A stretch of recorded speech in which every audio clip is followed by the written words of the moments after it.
পরিস্থিতি, কবিতার নাম বর্তমান পরিস্থিতি, লেখায় তন্মনা। আজ রবিবার, বাজার করার দিন। আমার প্রিয় সূর্যের রোদ আজ একটু কম দামে পাবো। সকালে হতে না হতেই বেরিয়ে পড়লাম বাজারের থলি হাতে নিয়ে।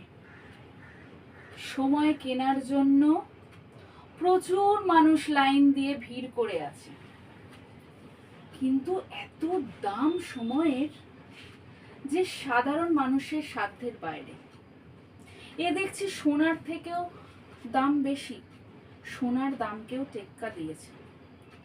আমি ভাবলাম কিছুটা মিথ্যে কিনে আনি। লাইনে দাঁড়াতে না দাঁড়াতেই দেখলাম মিথ্যে সব শেষ, এত চাহিদা তার। সত্যিগুলো পচা মাছের মতো কিলবিল করছে, আর কেউ তাকে কিনছে না। মাছিগুলো ভ্যান ভ্যান করে সত্যিগুলোর দিকে তাকিয়ে রয়েছে।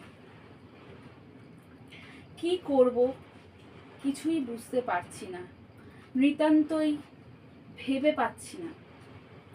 হিংসাগুলো জ্যান্ত মাছের মতো কিলবিল করছে, আর অহংকারগুলো তাজা হয়ে উঠেছে আজ। সরকারি চাকরিজীবীদের চোখের নজরে তারা ধরা পড়েছে।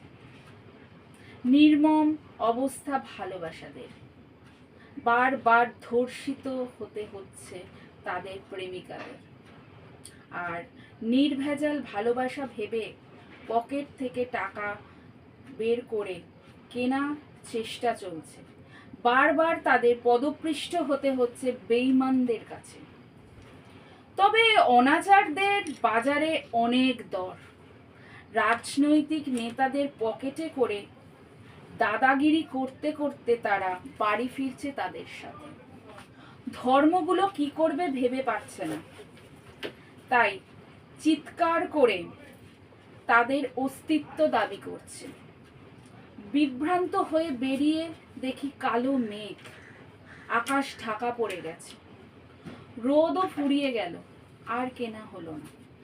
তাতে কি, বৃষ্টির দু এক ফোঁটা তো পেলাম আজ। স্বচ্ছ শীতল হয়ে বাড়ি ফিরলাম। খুব সুন্দর কবিতা।